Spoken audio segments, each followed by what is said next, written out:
भाइयों प्रणाम, बहनों प्रणाम। भाई और बहनों, मेरा नाम डॉक्टर चंद्रभान सिंह, अयोध्या वासी। जैसा कि आप सभी लोगों को पता है कि मैं गायत्री माता का उपासक हूँ और शांत कुंज आश्रम हरिद्वार से जुड़ा हूँ, जहाँ पर गायत्री माता की बहुत बड़ा विशाल मंदिर है, आश्रम है। और 9-10 साल पहले मैंने वहाँ से दीक्षा ली। भाइयों एवं बहनों, आप मेरे साथ गायत्री मंत्र एक बार पढ़िए। ओम भूर्भुवः स्वाहा तत्सवितुर्वरेण्यं भर्गो देवस्य धीमहि धियो यो नः प्रचोदयात्। नमस्कार, ये गायत्री मंत्र है और मैं आप सभी लोगों से विनती पूर्वक हाथ जोड़ के प्रार्थना करता हूँ कि आप सभी लोग गायत्री मंत्र का जप करें। गायत्री मंत्र में बहुत बड़ी शक्ति है और उसका हमें फल मिला है और अच्छा रिजल्ट आया है हमारे जीवन में। तो मैं सभी लोगों को प्रार्थना करता हूँ कि कम से कम 3 माला गायत्री मंत्र जरूर करें, इसका फायदा होगा। मैं अपना अनुभव आपको दे रहा हूँ, मैंने फायदा उठाया और आप भी फायदा उठाइए। और रही बात कि ये जिंदगी है तो तरह तरह के जीवन में दुख सुख तो लगे रहते हैं, लेकिन यदि हम गायत्री मंत्र का जप करते हैं तो हमारे काफी दुख हल्के हो जाते हैं, काफी। ये मैंने अपने अनुभव किया है और मैं समझता हूँ कि हर तरह का, यदि आपको कोई रोग है या धन की कमी है, परिवार में एकता नहीं है, प्यार नहीं है, सब शांत हो जाएगा, अच्छा हो जाएगा। तो आप करके देखिए। और गायत्री मंत्र बहुत सरल मंत्र है, छोटा सा मंत्र है। 3 माला करने में ज्यादा से ज्यादा आधा घंटा लगता है, एक माला में 10 मिनट लगता है, ज्यादा टाइम नहीं लगता। करिए। और हमारे काफी भाई बहन कहते हैं कि हमारा मन भक्ति में नहीं लगता, हमारा मन अशांत रहता है, तो क्या करें। तो ये जीवन है, परेशानियां तो आती ही आती हैं, लेकिन अगर हम अपने मन के अनुसार चलेंगे तो परेशान रहेंगे, है कि नहीं। मन जो है बहुत प्रबल है।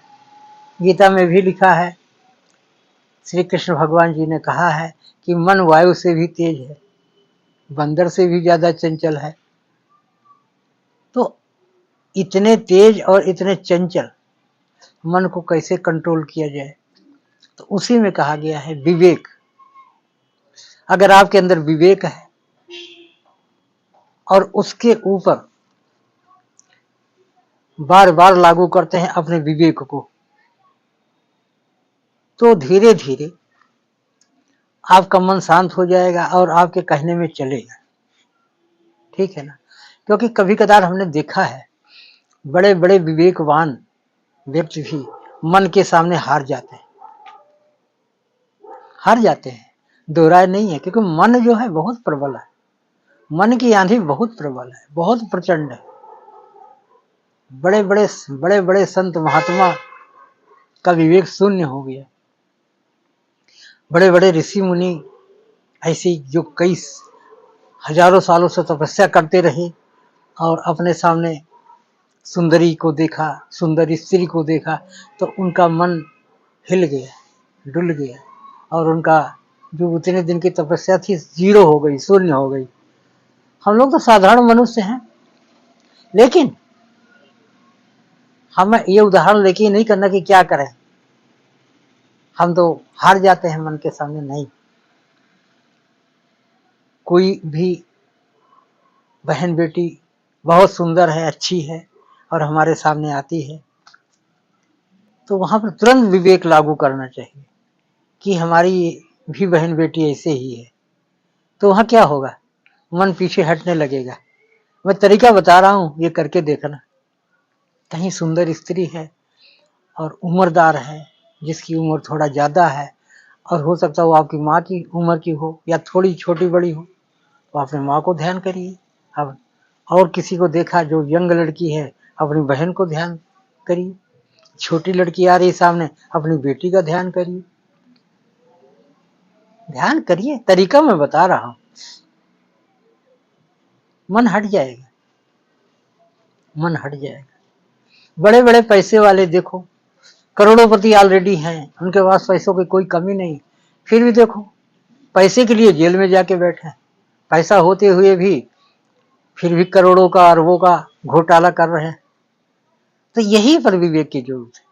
विवेक को हमेशा लागू करिए कि भाई इतना धन परमात्मा ने दिया है, सुख शांति से इसी में जियो। कबीरदास जी तो कहते ही हैं कि साईं इतना दीजिए जामे कुटुंब समाए, मैं भी भूखा ना रहूं साधु ना भूखा जाए। और तुमको तो परमात्मा ने करोड़ोंपति बनाया हुआ है, फिर तुम पैसों के चक्कर में क्यों परेशान? ऐसे ऐसे सरकारी अधिकारी हैं कि जिनको 2 लाख 3 लाख सैलरी मिल रही है, फिर भी वो घूस पर घूस, घूस पर घूस, घूस पर घूस। अरे क्या करोगे? यहीं पर विवेक से काम लेना चाहिए, सोचना चाहिए कि हमें परमात्मा ने इतना दिया कि जिसके लिए लोग तरसते हैं। लोग 10,000 20,000 की नौकरी कर रहे हैं और किसी तरह से अपने परिवार का गुजारा कर रहे हैं, और यहाँ तो तुमको 2 लाख 3 लाख की सैलरी, फिर भी तुम, और अंत में वो भी जाके जेल में बैठ जाते हैं। क्यों जेल में बैठे? कि उन्होंने मन की सुनी, वहां विवेक नहीं लागू किया। अगर विवेक लागू किया होता तो मन में संतोष आ जाता और उनकी ये दुर्गति ना होती। पेपरों में थू जग हंसाई, और जेल में जो बैठ के सजा काट रहे हैं वो अलग से। कितना गलत, जो मेरा विचार है। अगर आपका विचार सही लगता है आप कमेंट करके बोलना। आप कमेंट में लिखना कि उन्होंने सही किया गलत किया। आज भी बड़े बड़े संत महात्मा किसी स्त्री को देखा, उसके ऊपर हावी हो गए, उसके प्यार में डूब गए, गलत काम कर लिया, वो भी जाके जेल में बैठे। भाई बड़े भाग्य से ये संत महात्मा का भी जो पद मिला है, बड़े भाग्य से मिला है, लेकिन उन्होंने मन की सुनी, विवेक नहीं लागू किया कि हमारा इतना बड़ा, इतने दिनों का संतई, इतना दुनिया हमको मानती है, करोड़ों लोग मानते हैं, वहां पर विवेक से काम नहीं लिया, विवेक शून्य हो गए, और अंत में देखो कितना बुरा हाल, जाके जेल में बैठे। कई संत महात्मा हैं, आपको सब पता है, संत महात्माओं का नाम लेने की जरूरत नहीं है। कहने का मतलब यह है कि हमें उन लोगों को, जो बड़े बड़े संत महात्मा हैं फिर भी जेल में बैठे हैं, बड़े बड़े अच्छी इनकम वाले हैं, अच्छी सैलरी वाले हैं, अच्छा वेतन ले रहे हैं, वो जेल में बैठे हैं। बड़े ऊंचे ऊंचे ओहदे वाले, जो कि जज हैं, बड़े बड़े पुलिस हैं, बड़े बड़े पुलिस ऑफिसर हैं, बड़े बड़े नेता हैं, पैसों कमी नहीं है, फिर भी पैसा हड़पने के चक्कर में जेल में बैठ गए। अरे यहीं पर तो विवेक से काम लेना चाहिए था, है? आप वीडियो देख रहे हैं तो आप खुद विचार करिए। तो इसलिए मेरा कहना यह है कि ज्यादा से ज्यादा अच्छी अच्छी किताबें पढ़ी जाए, रामायण पढ़ा जाए, श्रीमद् भागवत गीता पढ़ा जाए, और भी अच्छी अच्छी किताबें, और अच्छे अच्छे लोगों का साथ किया जाए, और ज्यादा से ज्यादा सत्संग किया जाए। सत्संग में शामिल होना चाहिए, सत्संग सुनना चाहिए, अच्छे लोगों के बीच में बैठना चाहिए, और उसके बाद भी हमेशा अपने विवेक को अपने साथ रखना चाहिए। क्योंकि मन जब भटकने लगता है तो वहां कोई सत्संग काम नहीं करता है। तो वहां पर हमारा जो विवेक है वो हमारा साथ देता है। तुरंत अपने विवेक को तुरंत लागू करना चाहिए और मन के ऊपर कंट्रोल करना चाहिए। हमारे कितने साधु महात्मा को हमने देखा, मार्केट में घूम रहे होते हैं, अचानक उनको याद आ जाता, कहीं चाट की दुकान देखी, चाट खाने लगते। अरे अपने जीभ पर कंट्रोल करो भाई, क्यों चाट खाया? ऐसे तो बहुत बड़े महात्मा बनते हैं, हम ये नहीं करते, हम वो नहीं करते, और बाहर बाहर निकले, चाट खा लिया, किसी सुंदर स्त्री को देखा, उसके ऊपर प्रभाव, उसका प्रभाव तुम्हारे ऊपर आ गया, तुम्हारा मन हार गया, तभी तो आज तुम जेल में बैठे हो।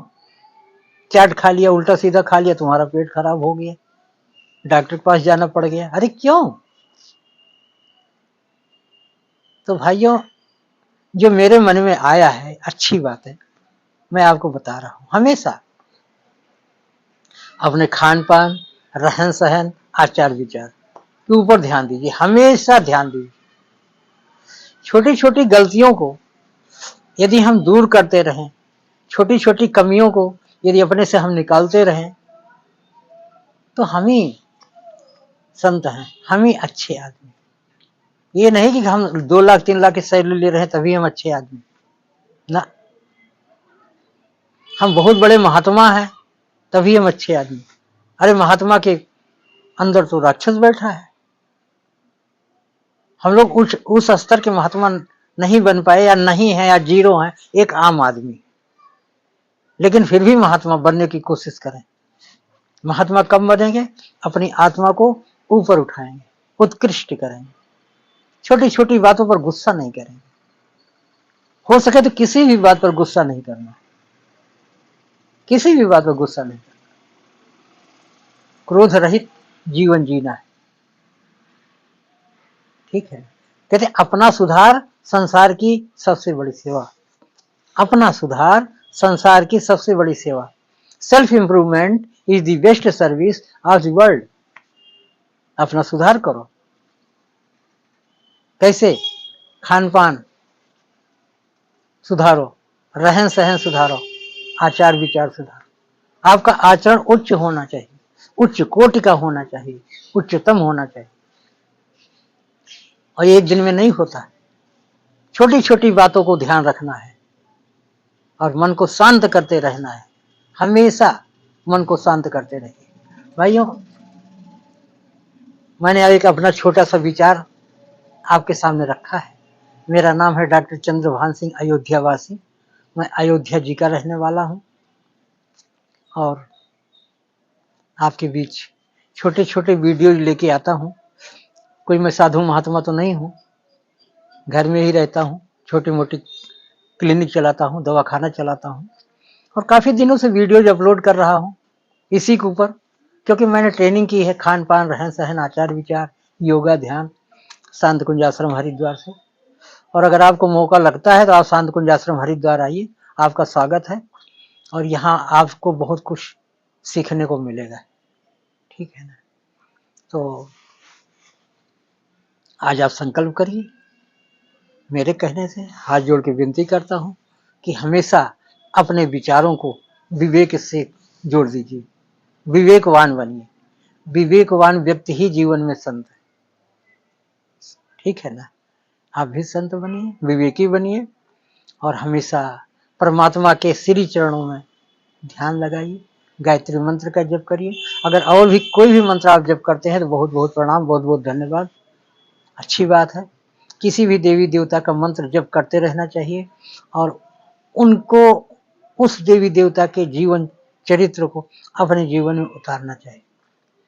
जैसे मान लीजिए हम हनुमान जी की पूजा करते हैं, तो हनुमान जी बिचारी, हनुमान चालीसा पढ़िए, उसका अर्थ निकालिए, और जो अर्थ वो बता रहा है उसके अनुसार चलना है।